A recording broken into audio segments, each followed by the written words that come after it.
Relations. We are just letting the audience populate when the estimable, if invisible, Anna Hickey gives us the all clear signal to start talking as though there were a YouTube audience, because the YouTube audience is live. We will start officially. Anna, we are in your pause.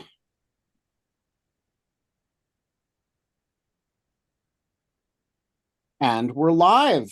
Everybody, welcome to Trump Trials and Tribulations, November 9th, Thursday, 2023.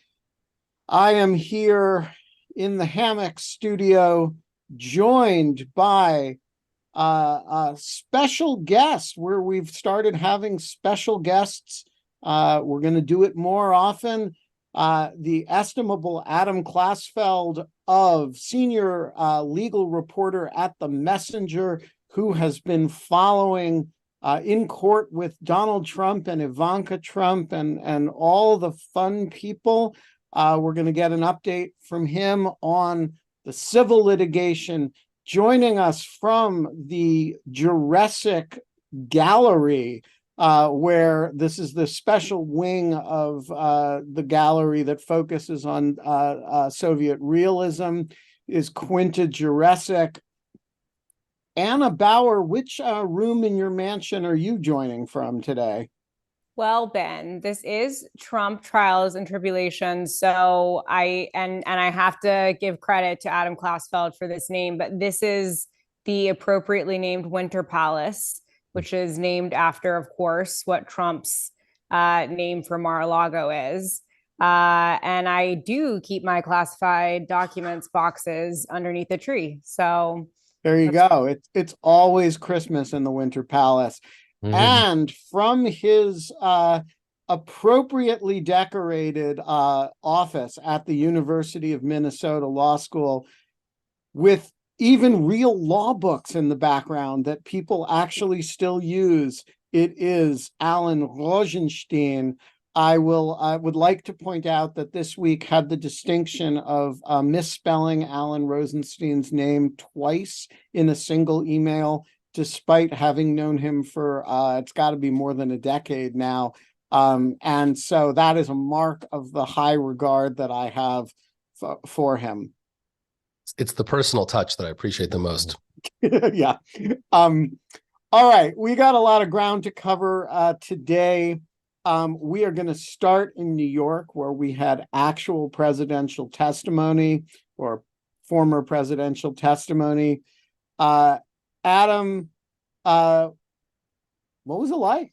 How was he? How'd he do? Well, it was very contentious, as I'm sure that you saw. It's not every day that any witness in a civil case, criminal case, it doesn't matter, decides to, in a trial, to spend the time on the witness stand insulting the judge repeatedly, calling the judge a fraud, antagonizing the judge. This is all the more remarkable because this is a bench trial in a civil case. So it is ultimately up to the judge, who has the power to put Trump permanently out of business in the state of New York, at preventing him from ever serving as an officer or director of any New York corporation.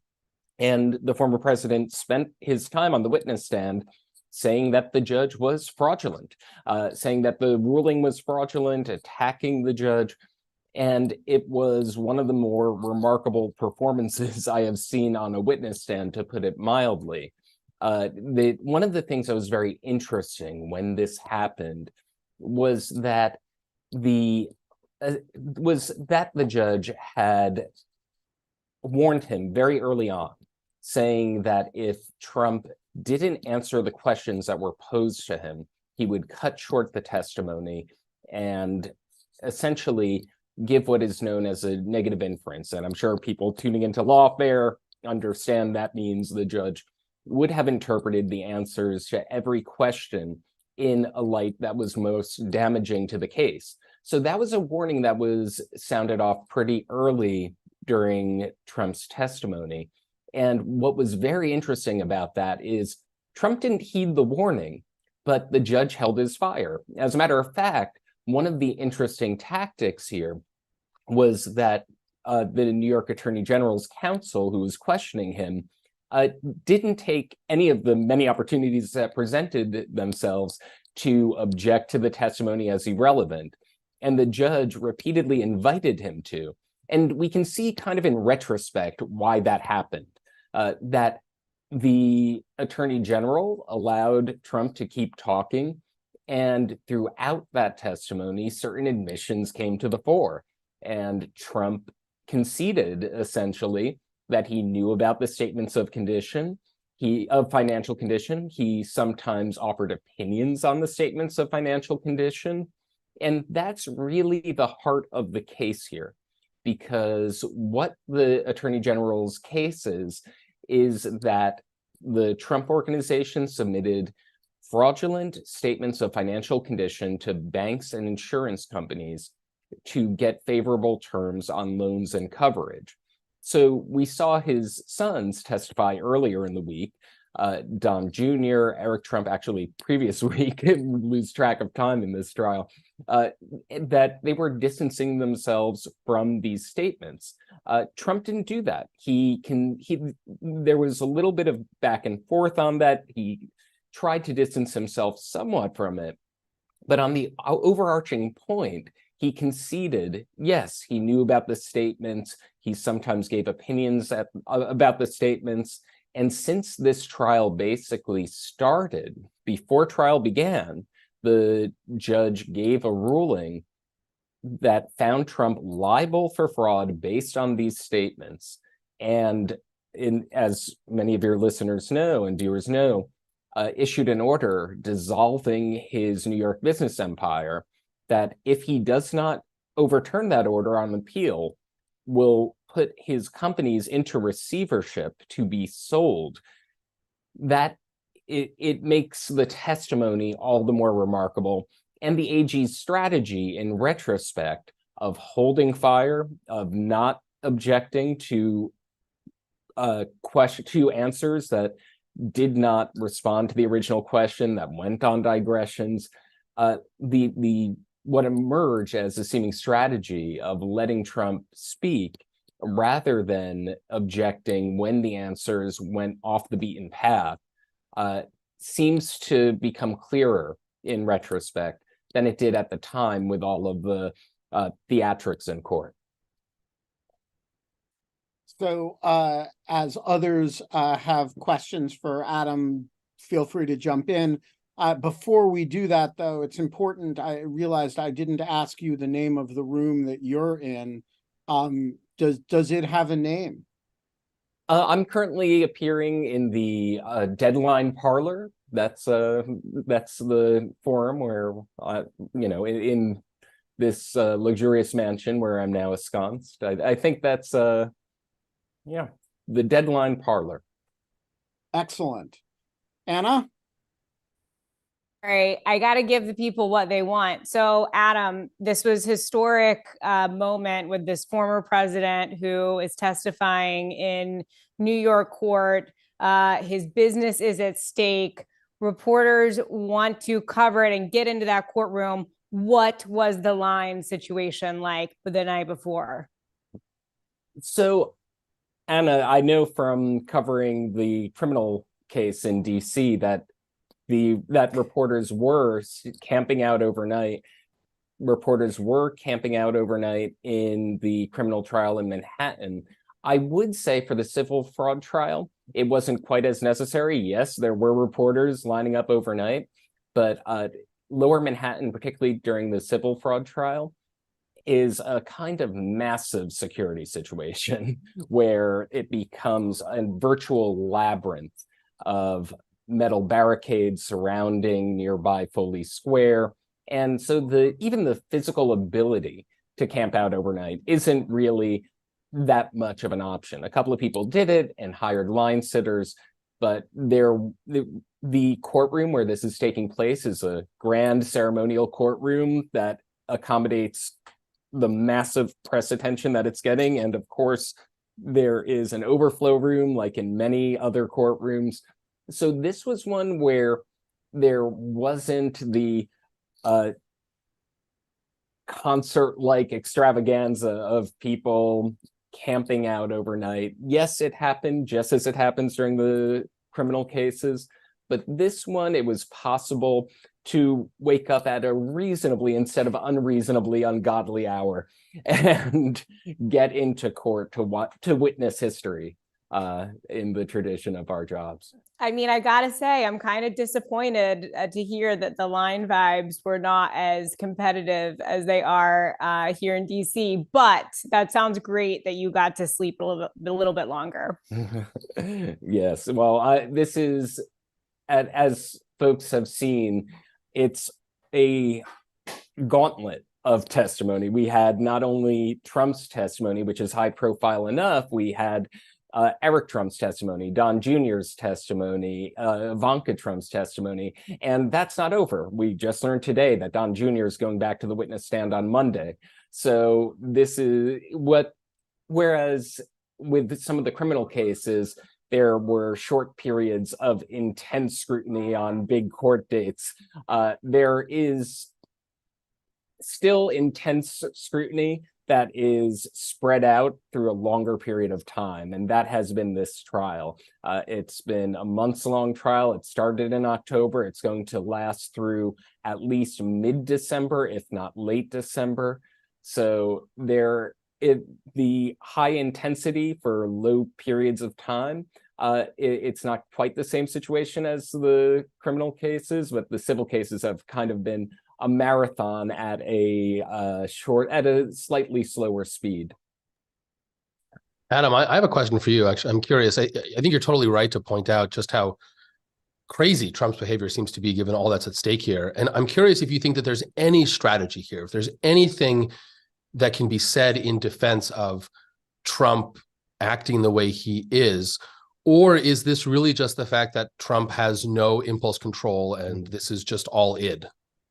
Well, I think there are arguments to both sides. There is the argument of this is Trump being Trump. One of the lines that the judge said was, "This is not a political rally." And you could be forgiven to think that it looked otherwise from the witness stand. It really did resemble the very same kind of thing that he would say on the campaign trail, the same kind of thing that he might say on Truth Social. And what is really interesting and a remarkable line that came from the bench is when the judge said to him, "You can attack me." And it's a very remarkable phrase, because how often do you see a judge tell a witness and a defendant, in any case, civil, criminal, "You can attack me from the witness stand"? And he took that opportunity again and again and again. And I think, to your question, in terms of a strategy, it goes to where this case started, where this trial started. Before the trial began, we had this ruling, this rare corporate death penalty ruling, that if Trump doesn't overturn it, it has major repercussions for his business empire. And it was reported by Rolling Stone the morning of his testimony that he was trying to bait the judge essentially into an overreaction that could have precipitated some sort of reversal on appeal. Whether or not that was a planned strategy, I'm not privy to those discussions, and I think probably only his legal team and Trump himself know for sure. But I think it was very evident to the judge that that could have been a tactic, that Trump may have been trying to bait him into taking an action that might be perceived unfavorably by New York's Appellate Division First Department, which is now reviewing that decision. I know that even today, Justice Engoron had said at the end of the proceedings, when the New York Attorney General had put forward a motion that was seeking to block 4 defense expert witnesses, and he said, "I don't want to do this trial again. I don't want to be reversed." He knows that if he takes a certain action that would give the appearance of unfairness, that would give the appearance of partiality, that would seem to strip due process, from the former president's defense, that this might give fodder to compromising his rulings that he has made already and the rulings that may be to come. I mentioned earlier the corporate death penalty has already been imposed, but it's not necessarily over from here in terms of major penalties. There are potentially hundreds of millions of dollars on the line in this case in disgorgement of ill-gotten gains. There is a potential ruling that would bar Trump, his sons, Jeffrey McConney, the former controller of the Trump organization, and Alan Weisselberg, the former CFO, from ever serving as a director or officer of any New York corporation. So these are heavy penalties that could be part of the future ruling. And I think the judge is intensely aware that any decision that he might make, any action, any comment that he might make could potentially be fodder to undermine his rulings, both the ones that he's made and the ones that he may make in the future. All right, so I want to turn to gag orders, which is a multi-jurisdictional, I think the technical term is mess. But let's start with gag orders in New York. There is one. Have there been any significant gag order developments in the course of the last week or so? So the most interesting recent gag order development was the expansion of the initial gag order to cover the attorneys for the defense team, the attorneys for the former president and his co-defendants. And what made that very interesting was that we need to take a step back here into what that gag order was, because it's exceedingly narrow. Trump has continued to attack the attorney general, has continued to attack the judge. That's all permitted within the bounds of the gag order. And as I mentioned, Justice Engoron did essentially invite Trump to do just that. The scope of the gag order is limited for Trump to mentioning, making any statements whatsoever about Engoron's staff. And period and stop. And what made Engoron expand that order was after Trump's attorneys kept going after the law clerk. And the thing that precipitated the original gag order was Trump spreading a false rumor on Truth Social about the law clerk.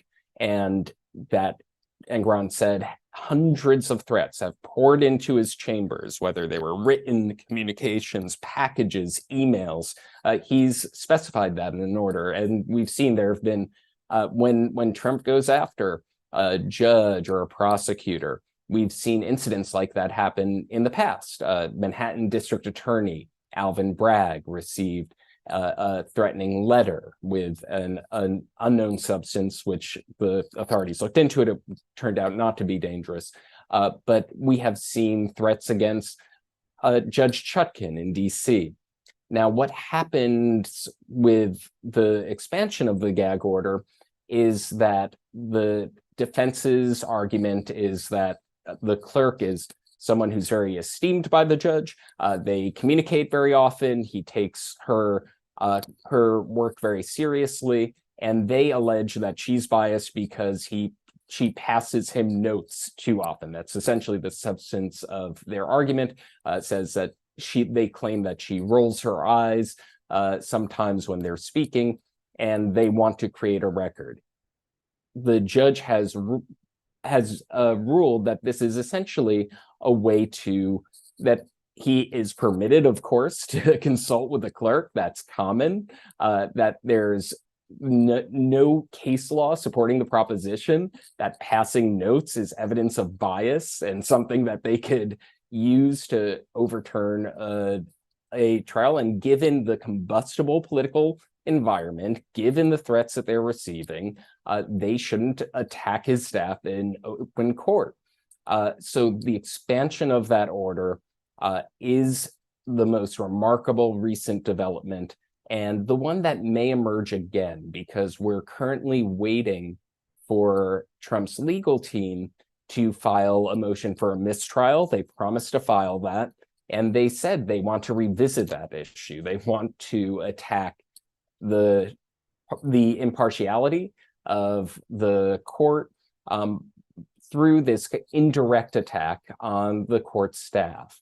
And so they said that they're going to handle that delicately. We'll see if they handle that in a manner that the judge determines is within the confines of his order. And this trial is far from over. Trump is still on the defense case is beginning on Monday. Don Jr. is going to be the first witness. Trump is on the witness list. He could still make a remark. We have seen lots of attacks through surrogates on the court, the attorney general. If the judge views that this is an elaborate method to try to circumvent the gag order, if essentially there is another attack on the law clerk, we could see this issue come up again. And it should be emphasized the judge has fined Trump twice for being in violation of this gag and has order. Promised to do so more and at greater value. At greater value, and a key phrase from his order that he may respond by, quote, possibly imprisoning him. Right. So that is, at the ceiling where this could go. I think that the judge, as I said earlier, is very inclined to de-escalate the situation to avoid any kind of any perception that he's over the rails and out to get him as these rulings become under scrutiny. His rulings already before the appellate division, right. They are going to review all of it. And if it seems that he's stepping out of bounds, if it seems that he's blocking defense witnesses for legal. He wants to be super above board and above reproach. Right. And so, I think it's especially clear, again, turning back to the line, you can attack me. It's an extraordinary amount of latitude that the judge is giving, and I think that's the context of it. All right. So that's gag order number one. Let's jump on the Amtrak, go past Trenton and Wilmington to gag order number two here in Washington, D.C., where it is raining hard all of a sudden. Quinta, give us a gag order number two update. Absolutely. So listeners may recall, we also had a gag order imposed in DC from Judge Tanya Chutkan. This is a gag order that also exempts herself, as Engoron did as well. I think there's maybe a bit of nobility there, or again, the judge and the justice trying to kind of call them the "You Can Attack Me" caucus. Right.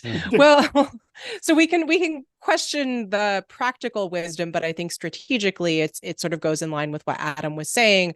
They're trying to kind of put themselves above reproach, make sure that this doesn't seem like it's about, hurt feelings or anything like that.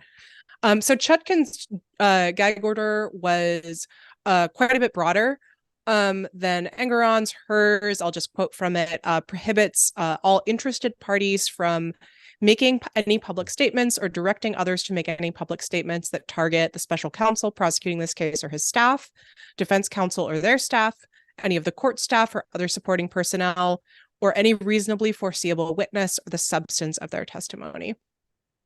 So this gag order was initially imposed, I believe, on October 17th. It's had a bit of a journey since then. So Trump almost immediately filed a notice of appeal, and then moved to stay the order pending appeal, at which point Chutkan issued an administrative stay. I think only 24 hours or 48 hours later, Trump immediately posted on Truth Social attacking Mark Meadows, who I think is certainly in the category of a reasonably foreseeable witness.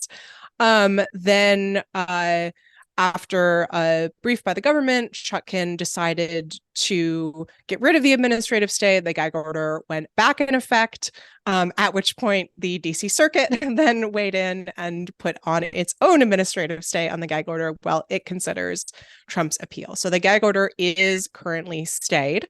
I believe people should correct me if I'm wrong, but I don't think that Trump has posted or said anything that would have violated it in the meantime, which is quite impressive given his track record on self-control.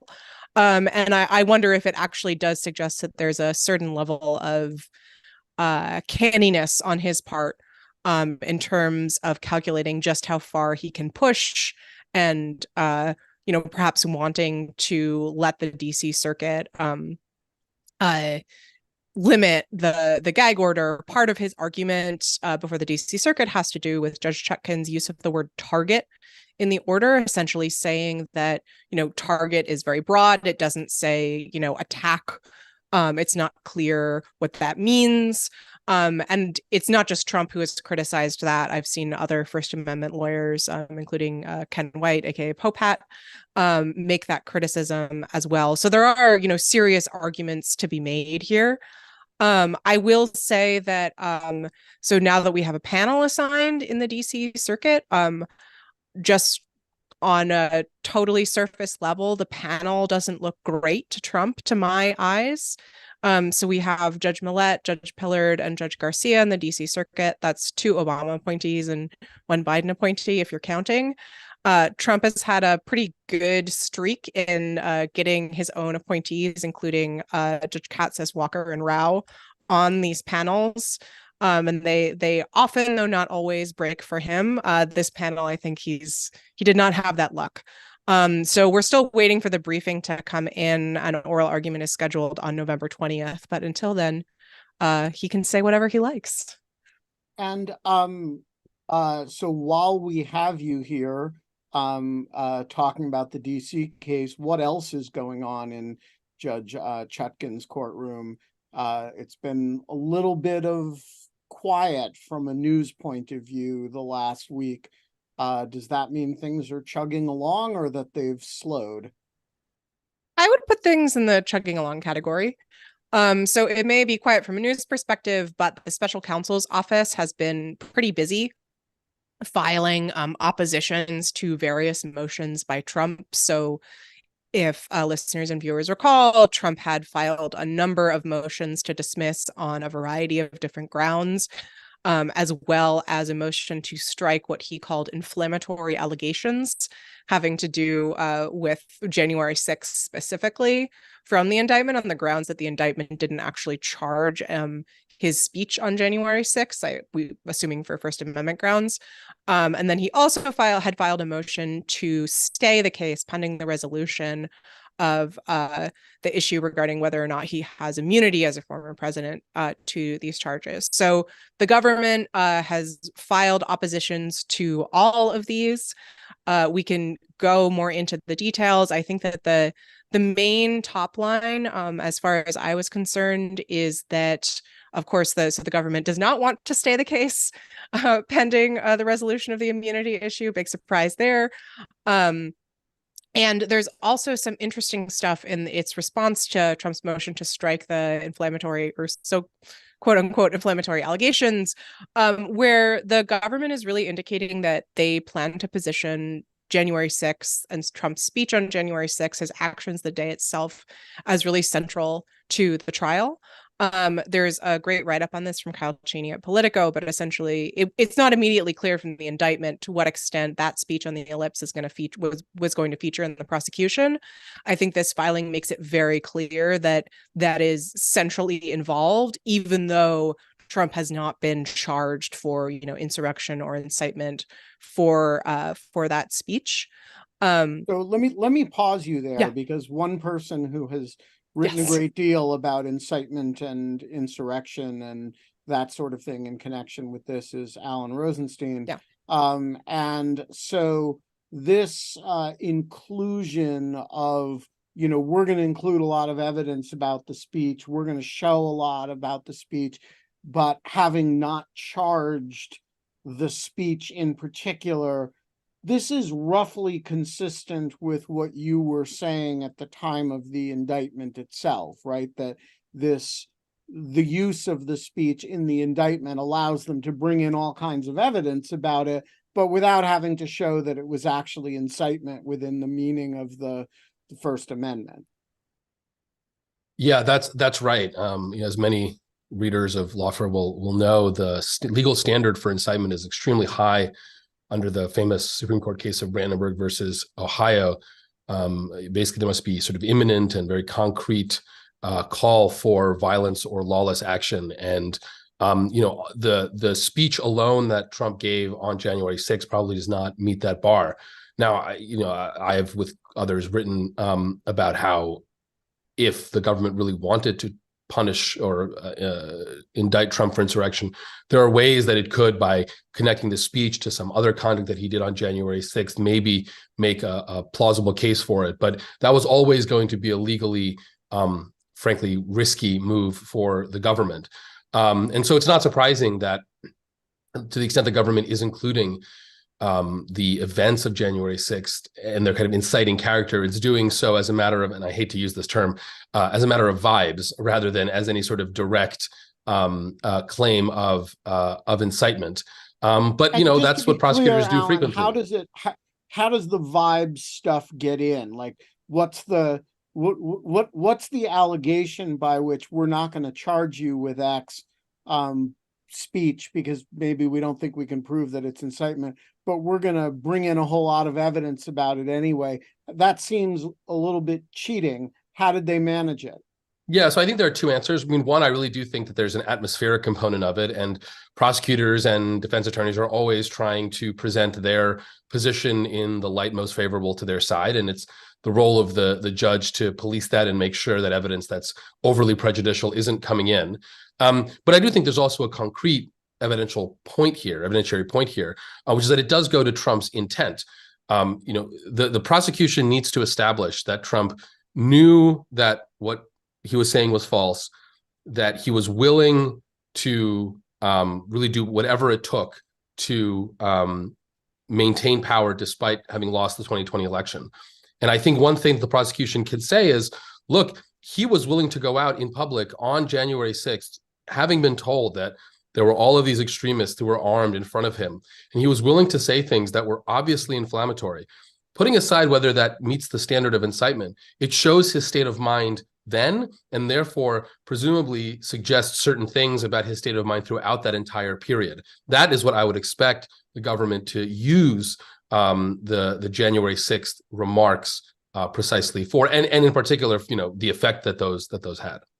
And of course, as well, perfectly lawful, in fact, constitutionally protected acts can be overt acts in a conspiracy, and these are 3 conspiracy charges. That's correct as well.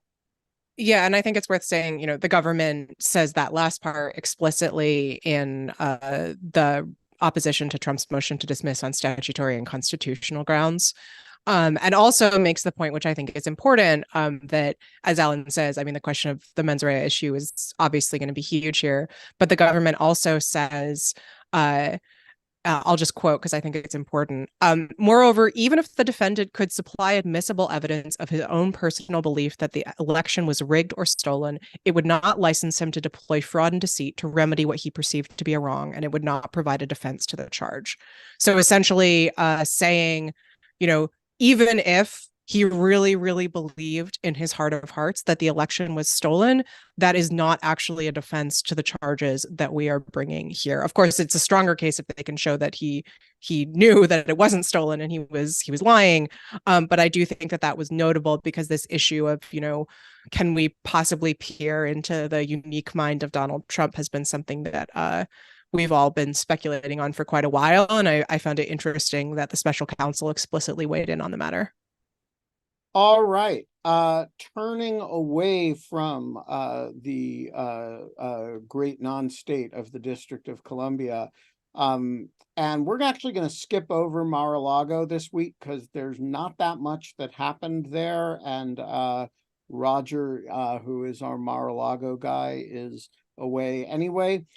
So let's go to the great state of Minnesota and the even greater state, if I have to concede, of Colorado. Sorry, Alan, I know your native Minnesota takes offense at that, but Colorado is a really great state. They have better mountains, I'll give you that. They do have better mountains insofar as they have some. We had a trial in Colorado. We've got a Supreme Court consideration of the Section 3 matter in Minnesota. And you at the University of Minnesota had a conference about it all. So bring us up to date on Section 3 in the Upper Midwest and the Rocky Mountain states.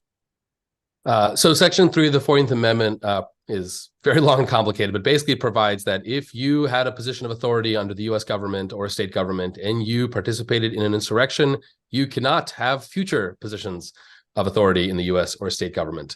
And after January 6th, we saw a lot of sort of academic discussion about whether Trump violated Section 3, and very quickly that academic discussion spilled into actual lawsuits. And at this point, there are dozens of lawsuits across the country in both federal and state court challenging Trump's eligibility.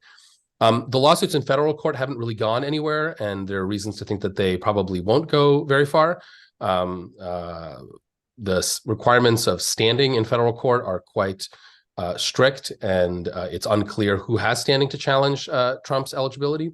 But in state court, those requirements are quite a bit loosened.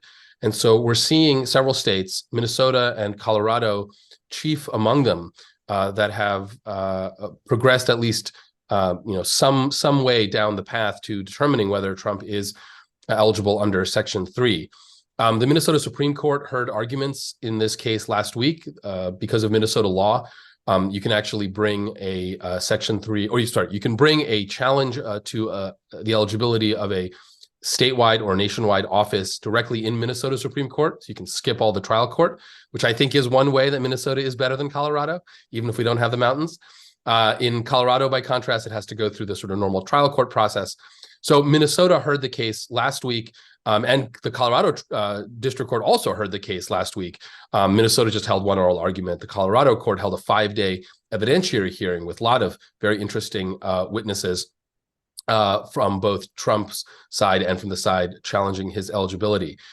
Earlier this week, the Minnesota Supreme Court actually dismissed the case in Minnesota, but it did so on sort of interesting procedural grounds.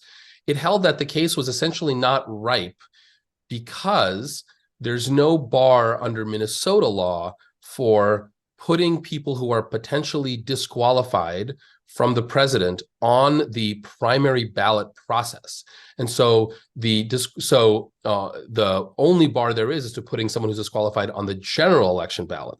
So the Minnesota Supreme Court dismissed the case for now, but said, feel free to bring this case back for the general election, which is an interesting approach, given that one of the hopes of bringing the case now was that it would give Minnesota Republicans a lot of time to decide who other than Trump to nominate if the Minnesota Supreme Court threw Trump off the ballot. Now, especially if the Minnesota Supreme Court waits until after the nominating convention, which I think is in June or July, sometime in the summer of 2024, there's really not going to be a lot of time. So I'm not entirely clear what the what the Minnesota Supreme Court is trying to accomplish with this delay.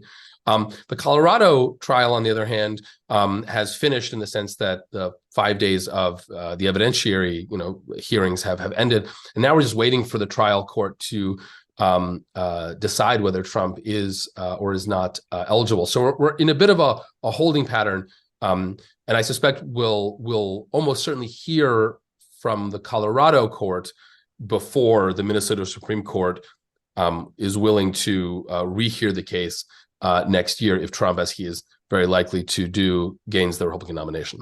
So a question about the Minnesota Supreme Court adjudication. Let's say the fictitious character Bozo the Clown announced that he was running for president, as I believe Bozo the Clown in fact once did. And somebody said in Minnesota, wait a minute, he can't appear on the ballot. He's not real. Or like SpongeBob SquarePants or something. You know, he's not eligible to be president. He's actually a cartoon character.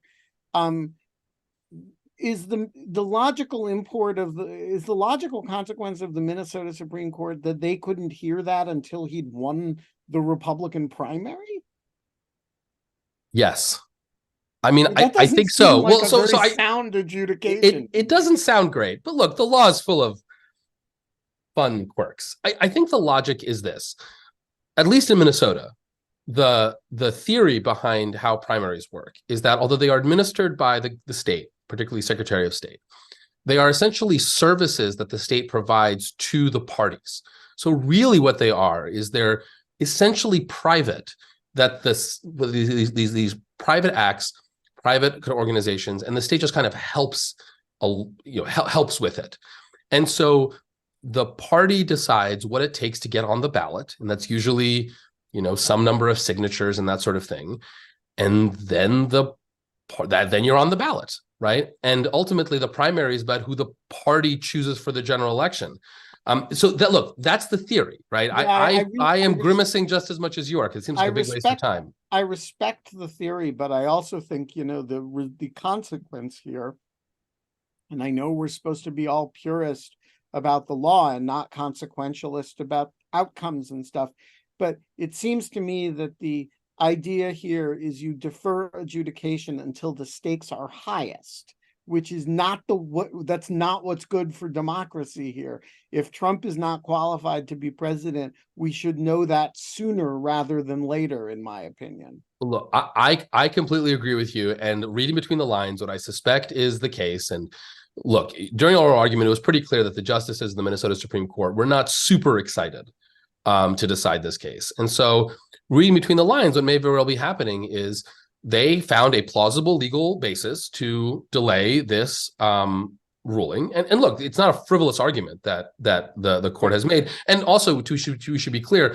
the court has not yet fully issued its full opinion. It issued a brief 4-page order outlining its reasoning, but saying that the opinion is to come. So maybe they'll have something more convincing to say when they write the full opinion.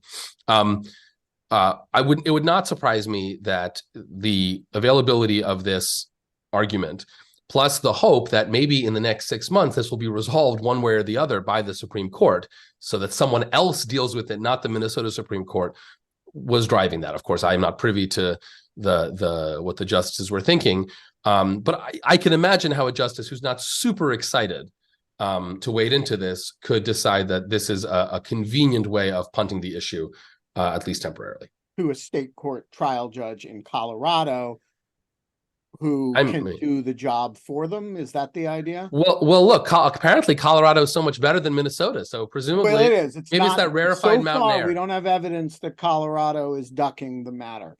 So disgrace to Allen State. Look, folks, we are going to turn to what is turning into a boatload of audience questions. We're going to turn to in a moment.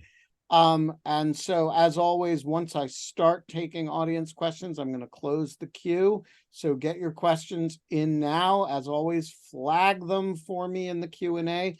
I will bring you on to ask them in person unless you specifically tell me you want me to read them.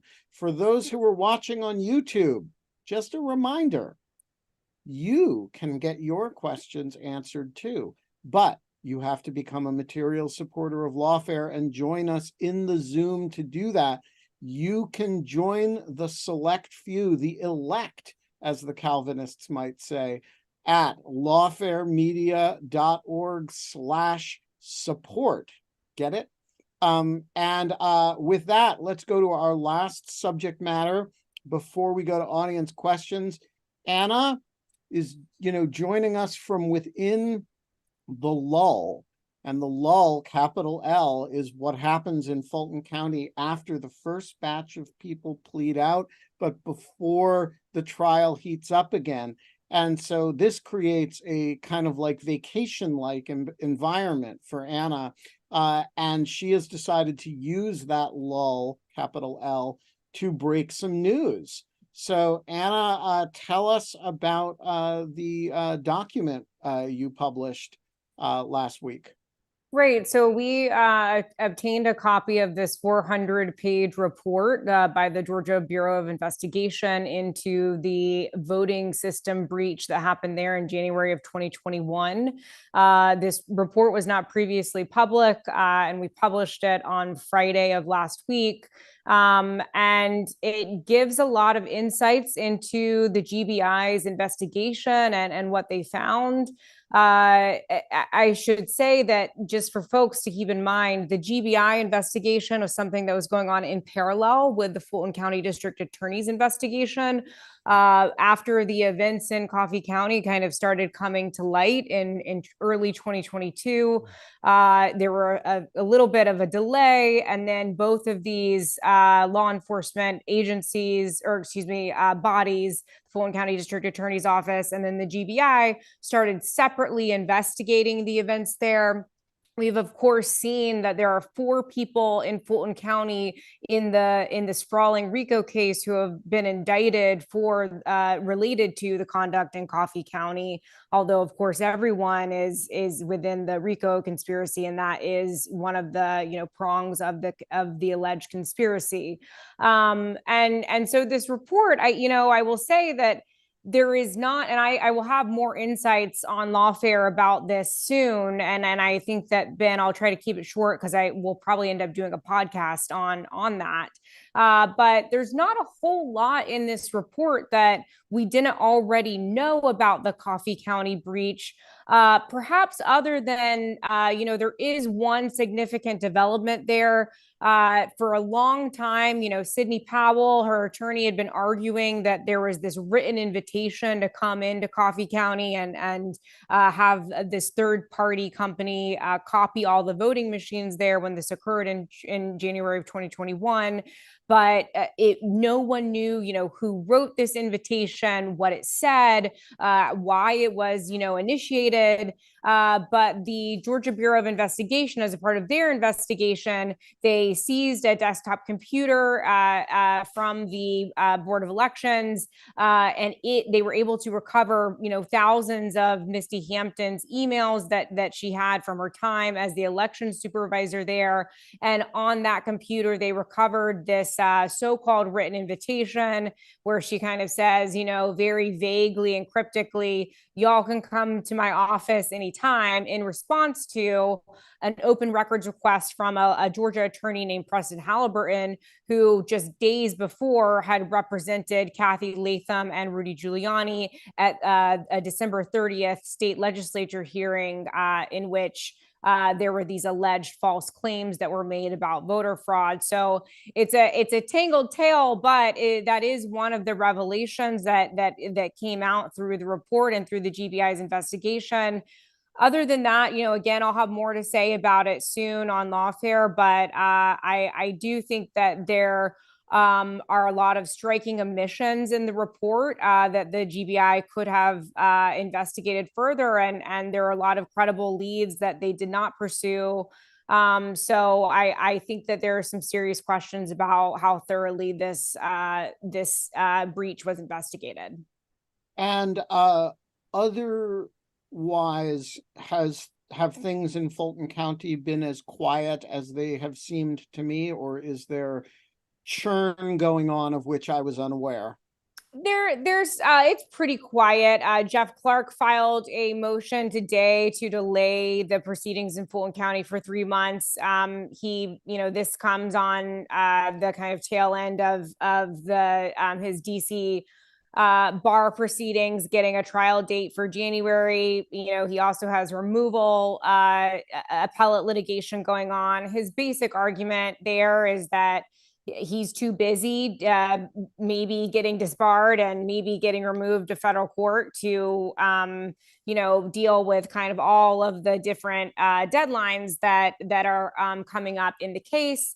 So we'll see what McAfee does with that. But I think the bigger issue for McAfee is what he's going to do about setting a trial date and when he's going to set it.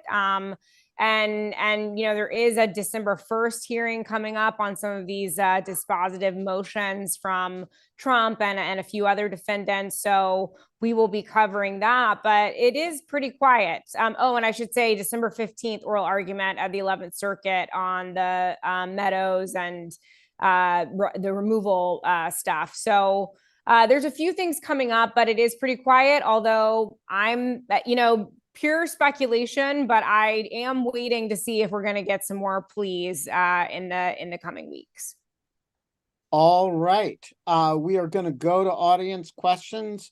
When I call on you, please unmute yourself. Please keep yourself muted until I call on you. We've got 12, so we're going to go through them pretty quickly. Ruth, the floor is yours. Yeah, Mike, it's a really simple question. Could the New York judge have interrupted Mr. Trump's testimony to ask Mr. Trump, do you understand the question? There seemed to be an assumption that he was being willful, which may very well be likely, or that this could be part of some grand strategy, but being cognitively unable to focus could be an explanation too. Yeah, so did the issue of Alan raised the issue of id. Ruth is raising the issue of cognitive impairment. Was there any suggestion that this person, might be a raving nutcase? Well, we'll have to go to his attorney, Christopher Kaiser's remarks right after the testimony. He said, and I think with a very Trumpian superlative, that this was the best testimony that a client has given that he's seen in his decades-long career. So I don't think that they're trying that argument. He's, whether trying to impress his client or not, is telling the world his client did a fantastic job. He is certainly not arguing cognitive impairment. I think what's going on here that quite clearly is both in and out of court a sustained effort to try to discredit the proceedings. And we're seeing it every day on Truth Social. We're seeing it all the time in court. We've seen antagonism to the judge, both from Trump and his lawyers quite openly. And it's a sustained effort. All right. Melissa, you have the next question. And Hi. Some other people have asked this same question. So if you've also asked this question, I'm not going to come to you again. I'll to it again. Consider Melissa as speaking for you all. Hi. If there are additional appeals taken by Trump in the DC case, will the current appellate panel hear those appeals, or is each appeal assigned randomly to a different appellate panel? Thanks.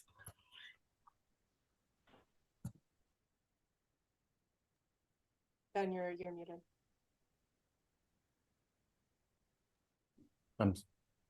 You're muted, Ben. Sorry.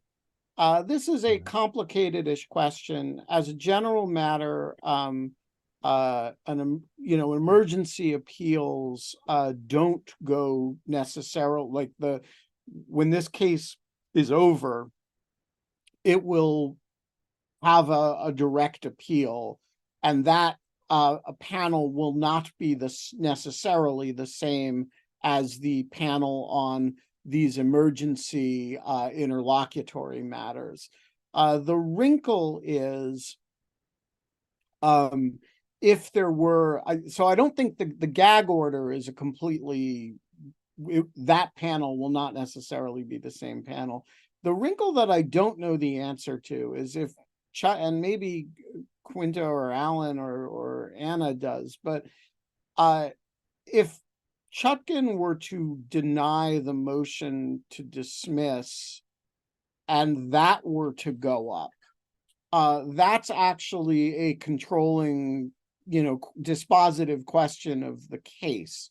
And that panel might or might not be the same one. And I don't know what the DC Circuit rule on that is. Do any of you? I've been looking at the DC Circuit's internal procedures, which you can find online, trying to figure out the answer, and I have no idea, I'm afraid. I think it depends.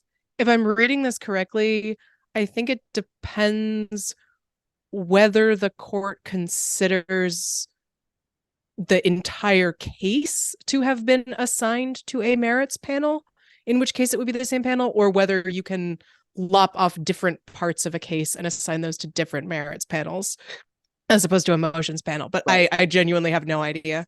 So I think, but I'm not sure, that the answer is because this is a dispositive question of law that would require the dismissal of the entire case, that the panel that would hear this interlocutory appeal would presumptively be the same panel as would then hear the direct appeal. But I'm not sure about that. But I'm quite sure that's not true of a situation in which what goes up is a gag order question. All right, Jacob, the floor is yours. Thanks, all. So as a two-part question, I'll ask it together because they're related. Given his performance this week, is there any chance that Trump's criminal defense attorneys put him on the stand in the criminal trials? And if he doesn't take the stand, which obviously he doesn't have to do, does that have any implications to any defenses that his teams might mount? Thanks. May I offer a thought on this one? Please. So on the one hand, this is a very interesting question, because on the one hand, the answer is hell no. Trump has shown that he is completely ungovernable, has no impulse control, and would be an absolute disaster on the stand from the perspective of his criminal liability. However, first, Trump does what Trump wants to do. His lawyers cannot prevent him from getting on the stand, and he really does seem to want to talk a lot about everything. Second, and this is the great paradox of these cases, Trump is not, in a sense, a normal defendant. Well, he's not a normal defendant for many reasons, but he's not a normal defendant in the sense that it's not even clear that he's trying to get acquitted. That has never been his theory of how he gets off these, gets out of this trouble. His theory is he wins the presidency and then makes these cases go away by some magic DOJ machinations, or he pardons himself or whatever. So he's in some sense trying to, maybe he's trying to get acquitted, but mostly he's trying to play to his base and within the broader political context. And so there's a world in which he decides that he wants to get up there and make his pitch, especially in the Georgia trial, if it's televised. I think it'd be very, very bad for him from a criminal liability perspective. But Trump is a unique individual. Anybody else have thoughts on this? I would absolutely echo that point, that in terms of at least what I've seen of the former president's testimony, is that the objective seems to be, and the audience seems to be, something other than the trier of fact. If you wanted to limit your civil liability, you don't go on the witness stand in a bench trial and attack the judge for uninterrupted hours. That's not his objective. His objective is to make his pitch to his base, to his supporters, to the press, that everything is unfair. And we've seen that in other cases. We have seen in pretrial proceedings, in the criminal cases, his attorneys making arguments that would be very reminiscent of things that he himself has said on Truth Social, and with a kind of through line of attacking the legitimacy of the proceedings against him, presenting it all as unfair, politically motivated, and to put a fine point on it, secretly motivated, directed by the White House, even if it's a state civil trial that long predated the White House, as happened in the civil case. So I would absolutely echo that remark. It's more about messaging than trial strategy on the lower court level. I would just add one note of caution, which is that Trump's strategy here is to win the election and thereby make these cases go away. That doesn't apply to the New York civil case, but it does apply here. So while I agree with everything that has been said, ultimately the political question of does this help or hurt him is what's going to govern this, not any question of whether it's good trial strategy. Okay, we're going to get through these remaining questions. Paul, the floor is yours. Thank you. The first part of my question has already been addressed. Second part, this last Monday, the government filed in district court in DC a brief in opposition to Trump's motion to stay the elections case. The brief proposed, quote, to prevent undue delay and maintain the trial date, the court should consider and decide first among the motions pending on the docket the defendant's two claims that could be subject to interlocutory appeal, presidential immunity and double jeopardy, end quote. Jack Smith's team said that double jeopardy claim stemming from Trump's impeachment acquittal was frivolous. What do you think about these two claims as priorities? They are the priorities for the simple reason that they are subject to interlocutory appeal. The government seems to concede that, and therefore that they have the capacity to delay the trial. That's why the government is treating them as priorities. They are clearly right to do it. The strongest argument that Trump has on the merits, in my view, is the presidential immunity argument, not because it's that strong, but because almost everything else he's got is trash. And also because nobody knows how the Supreme Court's going to handle that. And so from the government's point of view, getting that dealt with at the appellate court level is a very high priority issue. Secondly, as to the double jeopardy argument, that is not going to prevail. That falls in the category of trash. But it does have the capacity to trigger an interlocutory appeal, so they need to deal with it. And so they're just saying to Judge Chutkan, if you're serious about March, and we really want you to be serious about March, please be serious about March. We got to get these things done, so please deny them quickly so that we can get them up on appeal and deal with whatever issues they may have. Does anybody have stuff to add to that? Okay, Jay, the floor is yours. But you got to unmute yourself. Okay, we're having audio problems with Jay. I will just read Jay's question. A few weeks ago, the issue of moral turpitude arose. Could you briefly remind us which case this arose in and why the attempt to subvert a legal election for president is not considered a crime of moral turpitude? This question has Anna Bauer's name all over it. Anna Bauer, who is not guilty of moral turpitude, by the way. Can you give us the moral turpitude lesson? Right. So good question. This came up in the Fulton County case because in the plea negotiations, something that the parties kind of agreed to when various people entered into a plea deal is that the state would kind of stipulate that what the individuals were pleading to is not a crime of moral turpitude. The reason that this came up is because I think it's all of them, because it's 3 lawyers and 1 bail bondsman. They're all in professions where there are certain kind of potential consequences if you are convicted of a crime of moral turpitude. So in the context of bar admissions, there could be automatic disciplinary proceedings if you are convicted or plead to a crime of moral turpitude.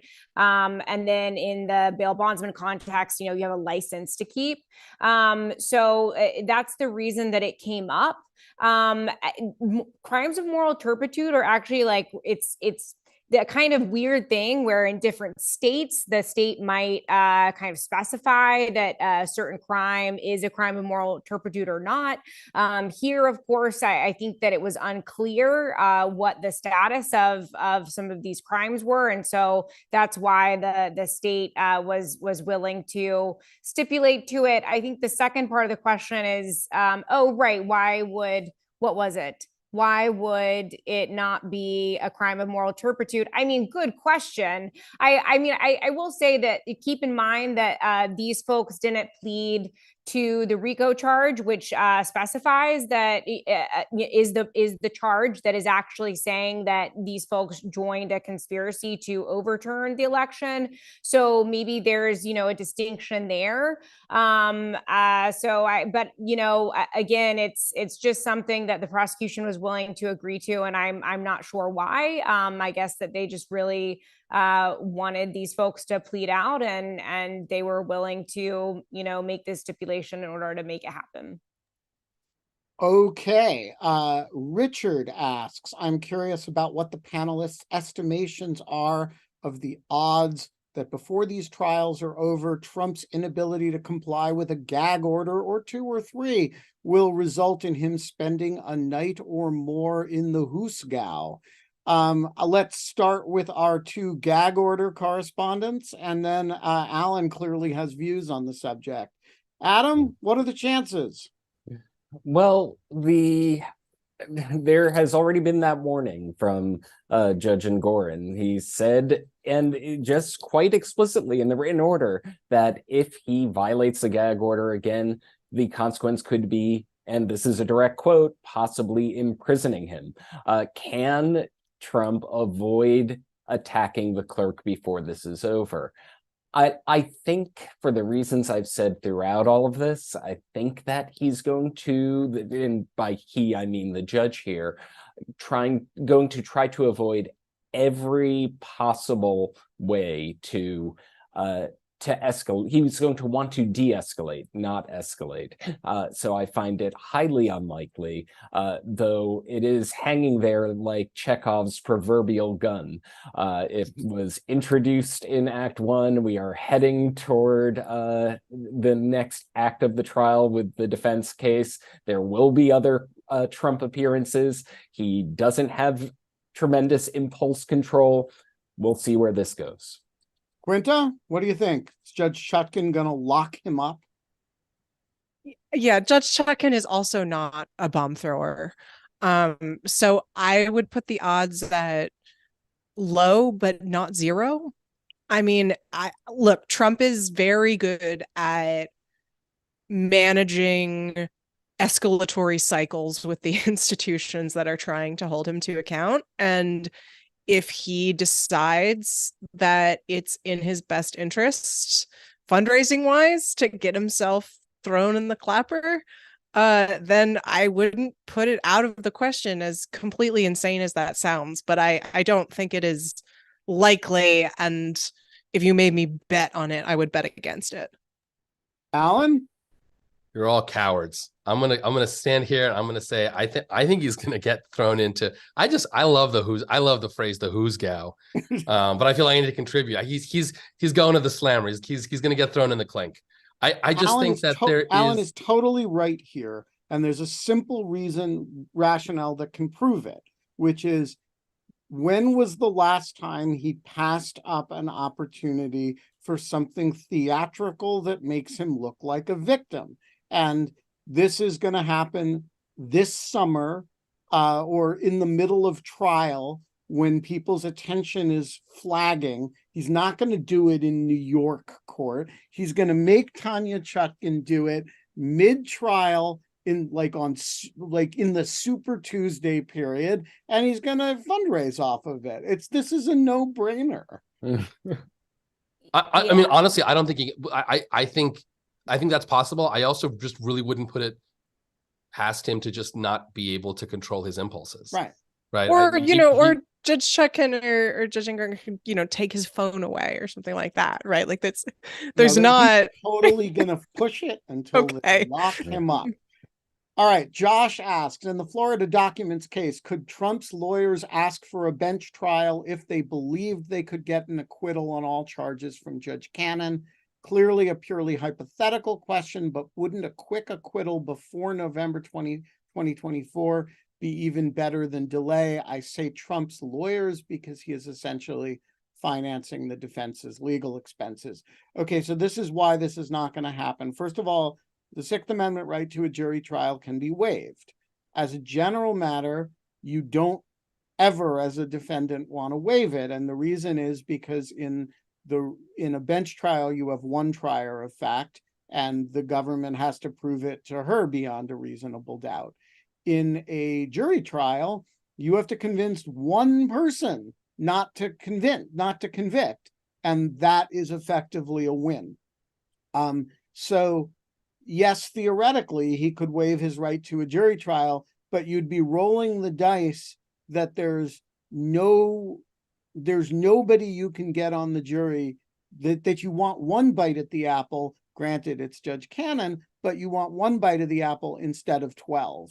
Does anybody disagree with me?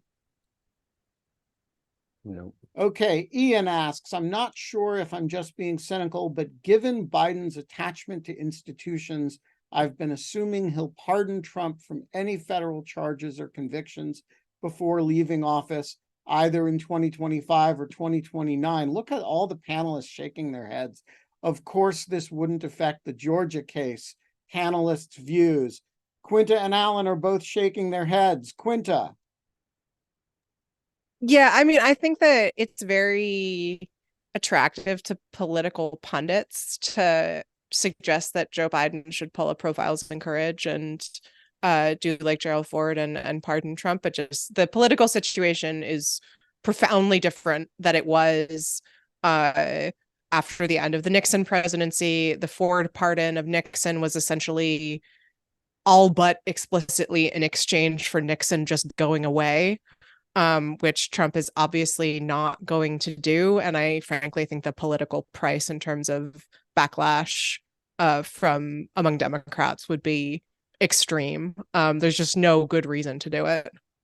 Alan, do you Yeah, I agree. I mean, I know there's a lot of like echoes of Ford and Nixon here, but we're way past that. America's much more polarized. Frankly, Trump makes Nixon look like a Boy Scout. We're dealing with a level of criminality and threat to the democratic process that is orders of magnitude greater than anything, frankly, since the Civil War. And if he goes to jail, he's going to go to jail. All right. The last two questions, both are Quinta Jurecic specials.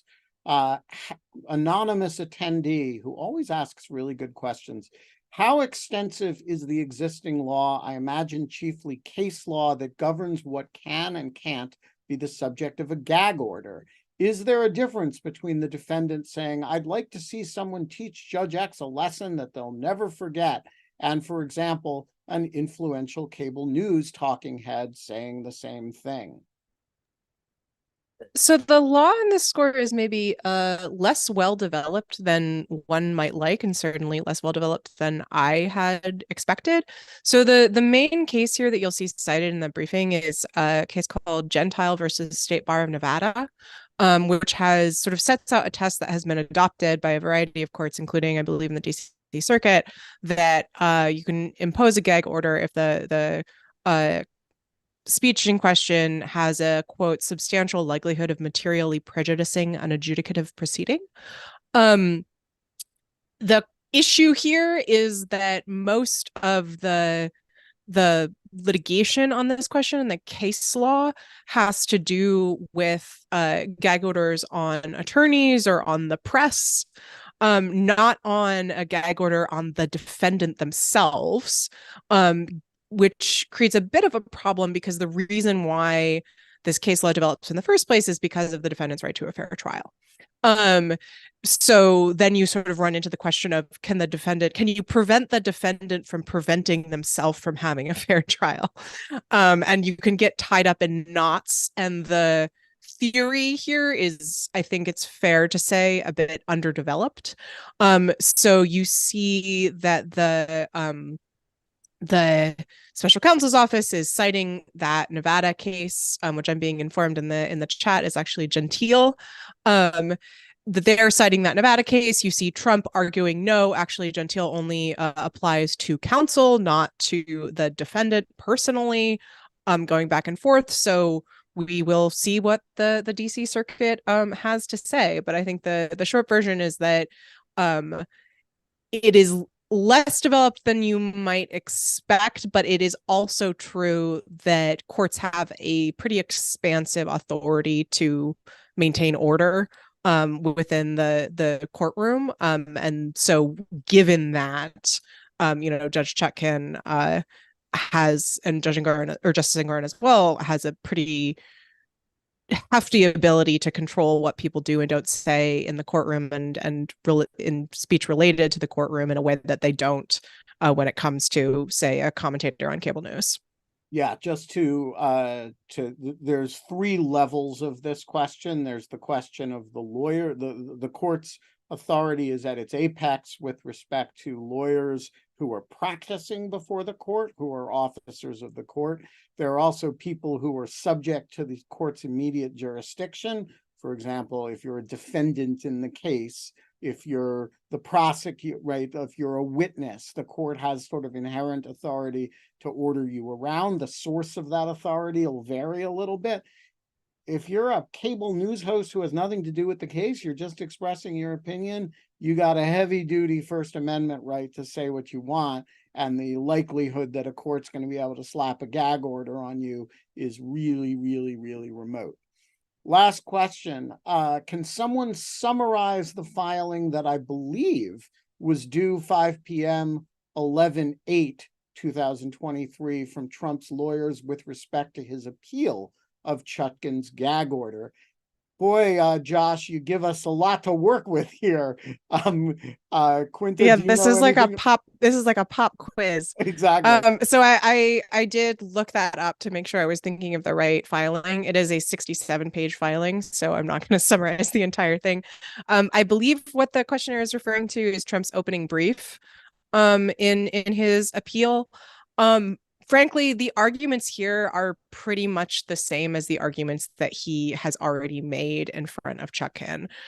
He's saying that he has a First Amendment right, that the American people have a First Amendment right to hear what he has to say, and that the order is overly vague insofar as it uses the term target rather than something that's more specific.